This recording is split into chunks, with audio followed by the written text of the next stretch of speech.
Hey everyone, welcome, happy Monday. It's that time again.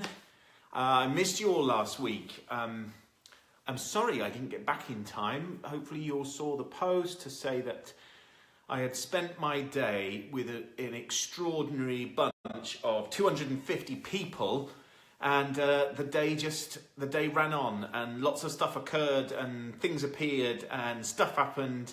And I didn't leave there till 8:15 at night or something. So anyway, it's good to see you today. I hope you're well. We're all good here in BTFI Towers. And lots of hellos. Hello. Send us some love. We're just back from Amsterdam. And Amsterdam, if you haven't been, is for sure the city of sex, drugs, rock and roll, and tulips as well.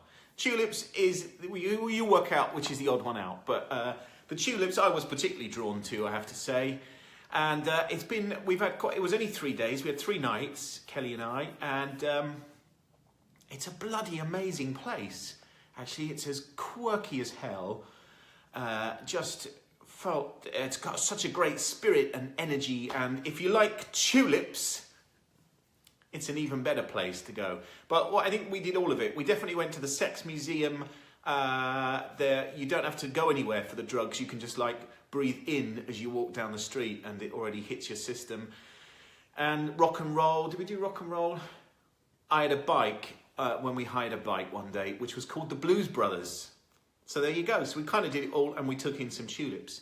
So it was an awesome 3 days. And I think, I moaned a bit last week about having been a bit unwell and a bit throaty, and I had antibiotics last week, and just generally feeling a bit run down, actually. And so that 3 days away was a great chance for us just to reconnect, regroup, nourish, align, no poochie, no child, no dishwasher, no agenda, just being, really. So it was a great few days. And what we were talking on the way back, we did some cycling, okay, really quickly, because I know you want to get into stuff, but we did some cycling. We did a cycle tour on day one.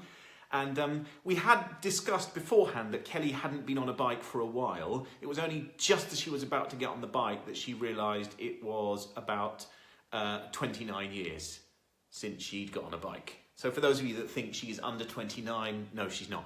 29 years she hadn't been on a bike, and this was just as she gets on it.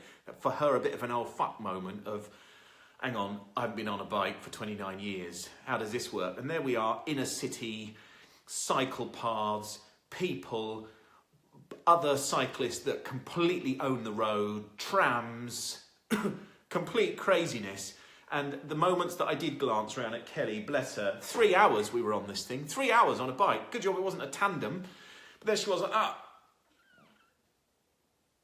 for the entire time. And I think at the end we're like, did you notice anything? She's like, no, I didn't notice anything because it was really hard even just to keep my balance. It was bloody hilarious. And she was a bit achy the next day, a bit sore in places where you'd need to put talcum powder.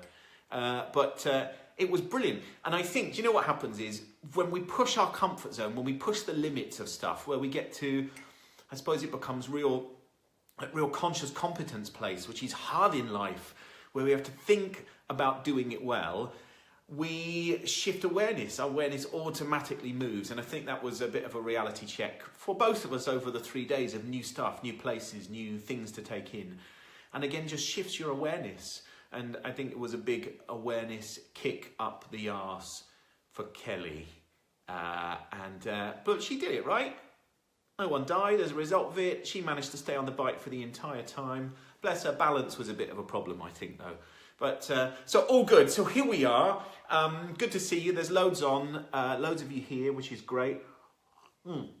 So we talk a lot in the BTFI group. Those of you that aren't in the BTFI group, whiz on over and find us. Group called Beyond the Fuck It. Thought leaders, slightly crazy people, entrepreneurs, people that just want to make a shift, want to get some control back in the driving seat.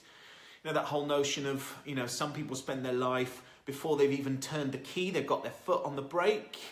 So BTFI group is about encouraging people to get the key turning, foot on the accelerator, moving, action. So come and join us if you're not already in the group.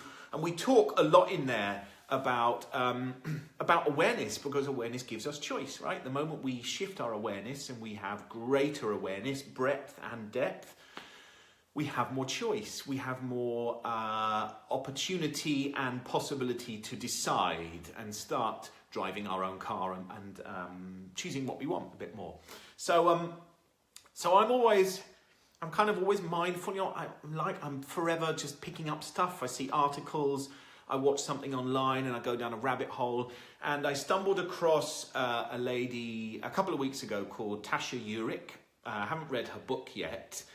But her New York Times bestsellers. I can't remember the name of the first one. The second one is called Insight, and she is basically a psychologist, occupational psychologist, a researcher, and she's made it her life up to now. She's not that old, researching awareness and self-awareness and personal insight, and I really wanted just to share some of her findings, because I think they're pretty fascinating, actually. And this is what we're here for, right? We're here to go, how do you shift your own awareness, have greater insight, so that you can go out and do more of the stuff that you want to do.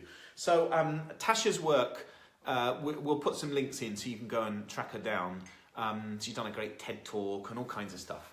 But she's researched thousands of people in organisations to look at, so why even bother having self-awareness? And even at the most basic level, her research around how the people that have greater self-awareness have better jobs, have more success in relationships, have more success in private, kind of personal and business life, are healthier mentally and physiologically, have stronger work relationships and connections, or greater ability to influence. So there's a whole list of benefits for when we're able to shift our own awareness.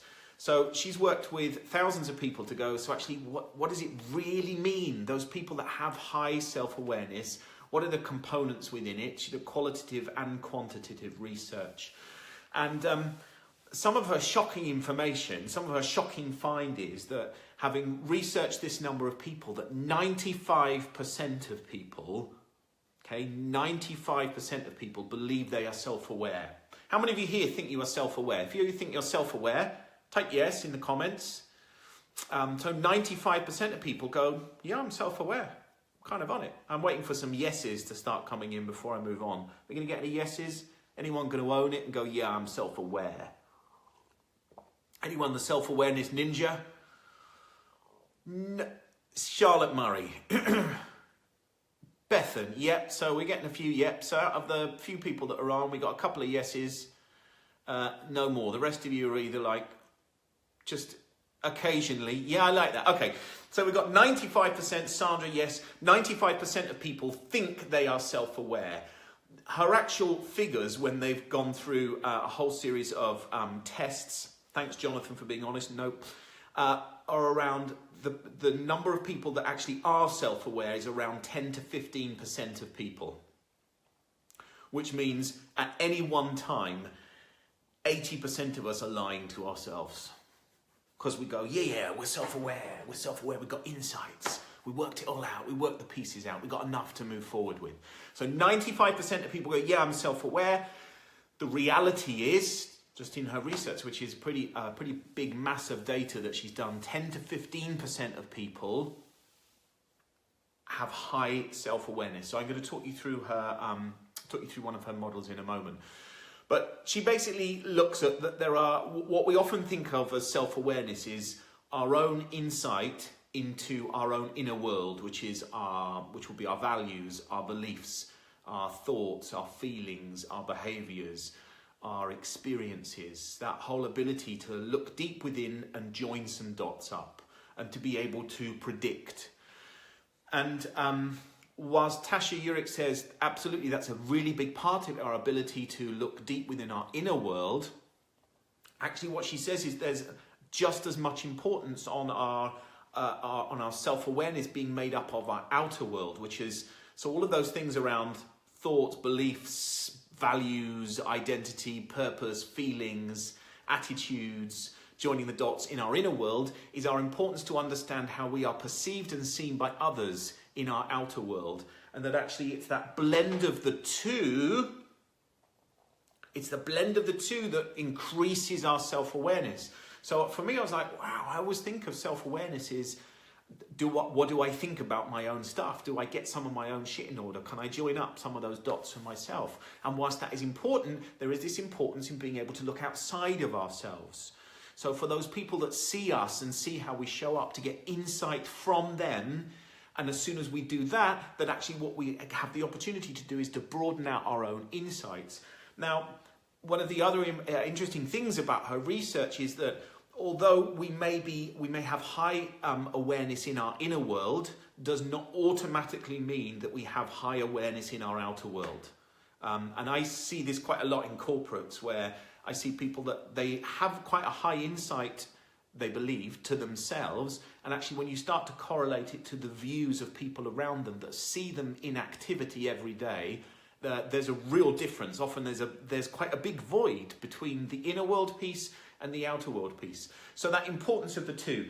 Now, one of the things she talks about is that, again, through her research, is that the higher up people move in an organization, so people moving up towards board roles, senior executive roles, CEO roles, the likelihood is, and here this is not binary, it's not is or isn't, the higher up they move, the likelihood is that their self-awareness decreases in many instances. They become less self-aware because there is a kind of, I suppose, a head-up backside syndrome, often some other ego stuff at play, but their self-awareness decreases. And again, I see that quite a lot. I'm often quite surprised that with some of the very senior leaders that I sit down with, and sometimes I get a ton of time to spend with them, sometimes shorter amounts of time, but often surprised at how their self-awareness and their sense of how they perceive themselves, but how others perceive them, is really warped.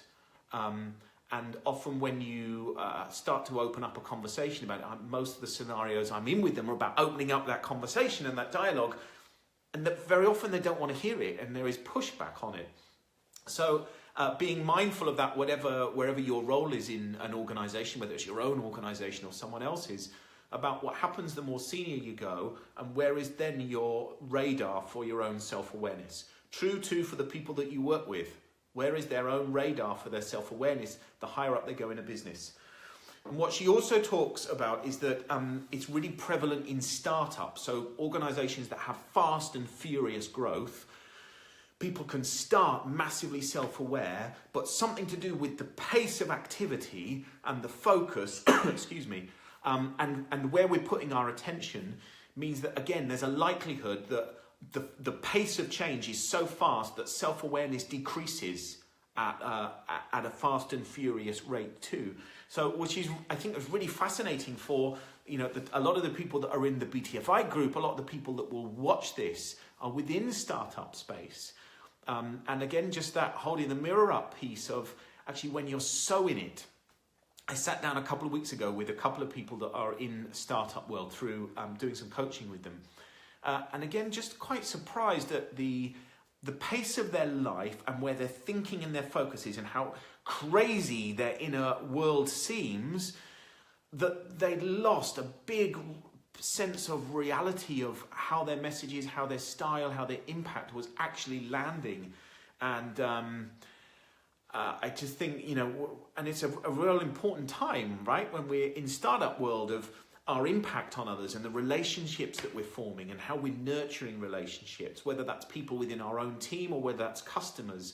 So actually, at the one time where we want self-awareness to increase, the research would show that self-awareness generally is decreasing in that fast and furious space. Okay, we're gonna have a look at her Tasha Eurich's model. I think Kelly's going to post it for me because Kelly's super duper star. Hopefully she's going to post it, but no doubt you're going to tell me if she hasn't posted it. And you can open it up, you can download it, you can just open it and look at it now whilst I talk to you. And I'm just going to open up my version on the iPad. Not on Post-it notes, on an iPad. But it's not going to work if I show you on the iPad. So can someone give me a clue as to whether it's out there? There we go. Look at that. Look at that. She is my sex, drugs, rock and roll and tulips lady. Here is the self-awareness matrix from Dr. Tasha Eurich. Okay, cool. So open it up, have a look whilst we talk through. Basically what Tasha looks at is the 4 archetypes for self-awareness. And that we have, so I'm just going to talk you through the 4 different groups, and what I want you to think about as we touch on them is where you think you're dominant, where the time is that you're spending that is dominant right now. So where are you spending most of your energy? So if we have low internal self-awareness, so low inner world and low external self-awareness, she calls those people the seekers. So these are the people that they don't actually know who they are. They're not really clear on what they stand for or how their teams might see them. They're often people in businesses that feel stuck, that feel frustrated, that end up feeling a bit lost. And it's a really tough space. Imagine that. Actually, I struggle to take on that whole idea of low self-awareness, low insight as to my inner world and the workings of it. And therefore those choice points to go, how do I make it better and improve it and do something different? And low external awareness too. So those are the seekers. We've got the low internal self-awareness, but high external. So our radar is out there on others, but looking into our own inner world with a magnifying glass is not quite so groovy. And she calls these people the pleasers. So these are the ones that are so focused on appearing a certain way to others that they tend to overlook matters that are important to themselves. So it's about real taking care of self. And over time, what they tend to do is not make great choices that are in service of their own needs and in service of their own enjoyment and their own fulfillment, because their attention and awareness is on hoping and that everyone around them, or the people that are important in their life, get to see them in the best light possible. But you'll hear me talk lots about incongruence, because I do talk about incongruence a lot, and misalignment, and we talk about the performance map when levels are out of alignment, and this is about incongruence. So our inner world is so different to what we portray and put out into the outer world. And then we have high internal awareness. So inside, I really know my stuff, and I got my magnifying glass, and I've joined up all the dots. But my external self-awareness is pretty low. So my insight as to how other people perceive me is quite low. She calls these people the introspectors. So clear on who they are, but don't challenge their own views or search for blind spots by getting feedback from others. So in the long run, this tends to limit relationships, limit potential success. So spending a lot of time looking inside. And I have to say, in the personal development world, I think there's a lot of people that play in this kind of introspector's role out of this archetype. So spend a lot of time looking at themselves and believing that they are a fountain of knowledge and wisdom in terms of how this system works, and don't marry that across and map it across to how others might see them. And that's not just the kind of bullshit, oh yeah, I'm hearing you, thanks for your feedback. That's really giving a shit about someone's view, about being really curious, about withholding judgment and then going, so how do I marry this up, this external view with this internal view? And of course, if we're massive introspectors and we think we know everything about ourselves, very often that external view, if it's so different from where we are currently, is uncomfortable to hear, and often some resistance to it. So I see quite a lot of that in the personal development space. Some people will jump down my throat and go, no, that's not true at all. And just, I think it is, because that's what I see. So, okay, so then the 4th archetype is called aware, which is high inner world insight and high external insight and awareness. And this is the place, this is the sweet spot, right? This is where we kind of want to aim for playing, which is know who they are, know what they want to accomplish, and seek out and value other people's opinions. So this is where leaders begin to fully realize, actually, I think, the true benefits of self-awareness, inner world and outer world when those two blend. So I really like it, and I was thinking about it today about how I've moved throughout my life of being definitely a pleaser. So I think my inner world's awareness was quite low for a long time, and very much please others. Certainly in my musician time, very much about my external world and my external stakeholders and their views, and I'd do whatever it took, regardless of my own inner wants and needs. And probably part of the reason that I ended up doing a runner from the business and getting my bag and kind of hop skipping along in my tap shoes, just to get away from it, because my inner world stuff felt so undervalued and needs not met. And I think I'm in a pretty balanced space now. Some of you might have a different view, but I think I'm in a pretty balanced space now of my inner self-awareness I had to work really hard on it. My outer self-awareness, I think, is still quite high, because it still meets a little bit of the perfection driver. If I get really clear on the outside stuff, it gives me the opportunity to keep adapting, keep evolving, keep upgrading, which is massively important to me. So that meets inner needs too. But I had to do a lot of work to make sense of patterns and habits and habitual stuff. 45 years. I know, it's shocking, isn't it, to think that this is a face of a 45-year-old. I didn't do a paper round. If I'd have done a paper round, it would have been probably worse. I don't know. Okay. So chat. One thing that I find really interesting in this as well is that within the introspector space, so these are the people that have spend a lot of time looking deep within but don't look out. Tasha, and I think I'll talk about this on another Facebook Live, but I'll just plant the seed now, is that what those people do a lot is spend a lot of time looking deep within and asking why of themselves. They ask the why question. So why did I do that? And why did it happen? And why did I have that response? And why did I not do it in that way? And why did I feel so upset by the way they said that?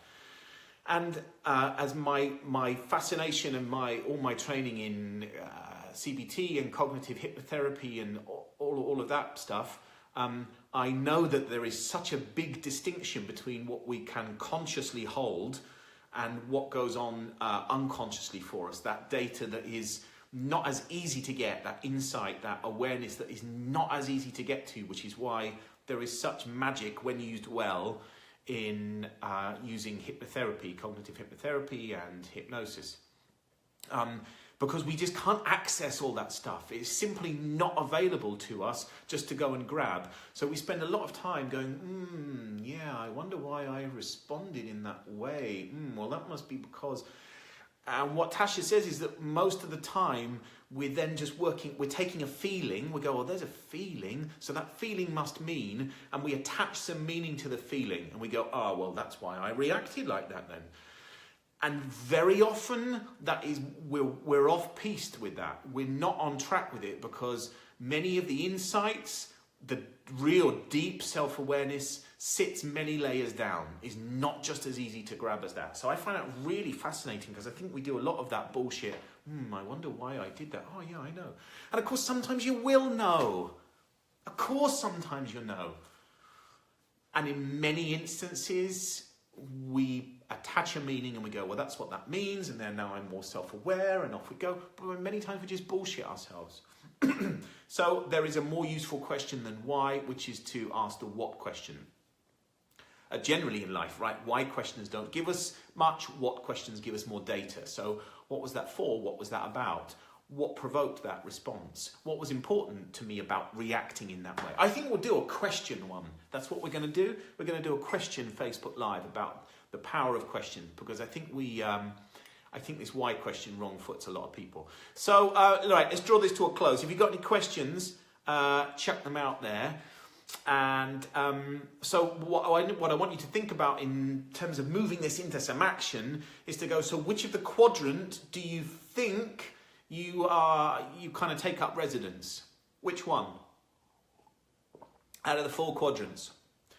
Where do you think you spend most time? This is the real answer, not the, oh, yes, well, I think I'm... No. The real answer.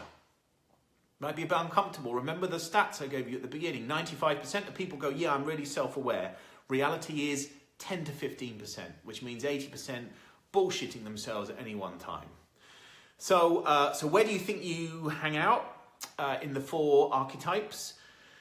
Where do you think would be a good place to be moving to? Where's your next step in it? So we can go, well, of course, the sweet spot is the awareness space. Well, yeah, it is. And sometimes there's a bridge between where we are and where we need to get to. And what I'm really interested in is what might be the bridge to get you from there to there. Not that you just go and spend more time there. So here's the thing around what do you need to do, what can you do in order to increase your whole inner world insight and your outer world? Well, inner world piece is, if what we know about, we can certainly get rid of the why questions in our introspective time. So rather than sitting there going why, is to use more useful what questions. Journaling is a great way, because I think what journaling does, if we do kind of real free writing journaling, excuse me, is it gives us an opportunity just to flow, so unconsciously to flow. So if we go just write, and then afterwards we have a look in and go, so what might that mean? Actually, over time, what we're able to do when we journal is to start to track habits and patterns and similarities and almost points that we can predict and go, well, that was going to happen because that happened then. That then gives much deeper insight through journaling. So meditation is another way. We've talked a bit about meditation before. We've had Neil Jordan on. You can go back and watch his Facebook Live. We've done a webinar. We've done a whole ton of stuff with Neil. Or just go and connect with Neil if you want to increase your meditation piece. He's in the BTFI group.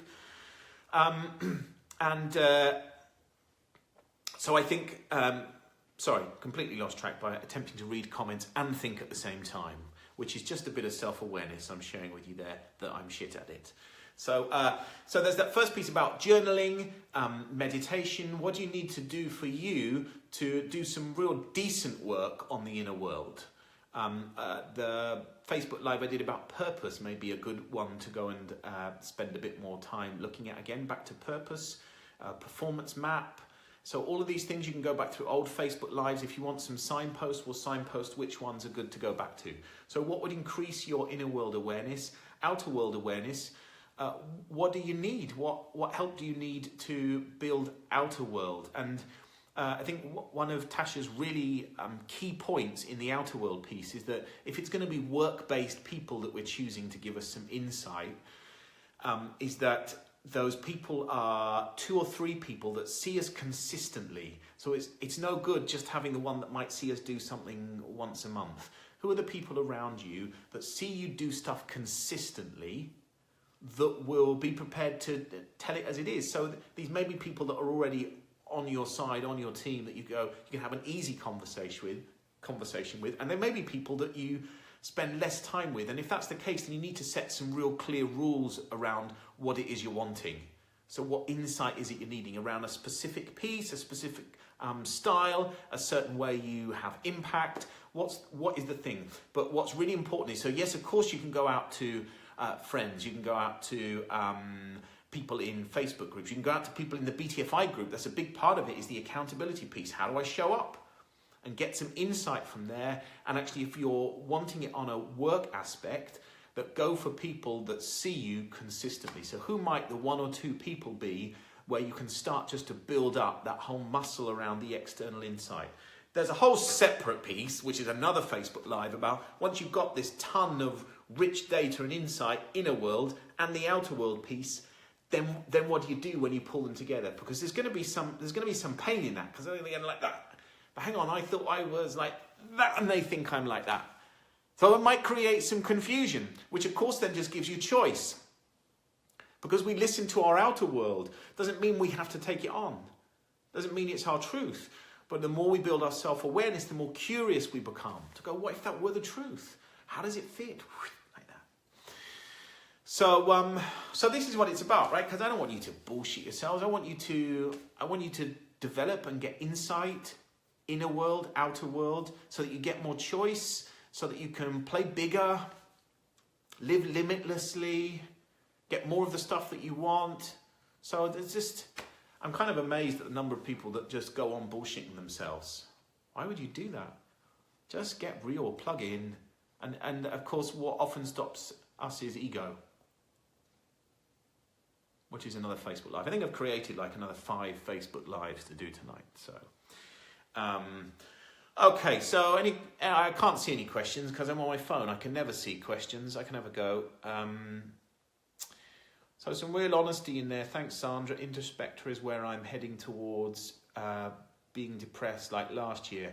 Yeah, I think it's really tough, isn't it, when we look for answers and solutions and we only look within ourselves and we spend so much time looking deeper and deeper and deeper.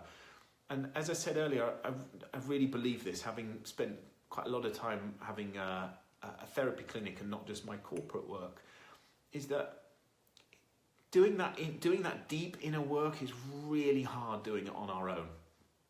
I find it I can't do it I can do it for myself, but I don't do it very effectively. So for me to do deep inner work, I have to look elsewhere for someone to help me access that. It doesn't just, I can't just grab it. So I think there's real importance in helping when you do the introspection stuff, is that you do it very cleanly, is that you have someone to help you make some sense of it rather than just attaching your own meanings. And I know that a lot of people that, I'm going to say do depression rather than have depression, and I've talked about that before. So people that tend to do depression will attach a feeling and a meaning to something which actually is just, again, feeds the beast within them, and in many ways keeps them stuck. And I think it's really tough. So for those of you that are watching, going, you do introspection stuff that takes you into a place of doing depression, then I will just at least ask you to shout for whatever help you need from this tribe, from me.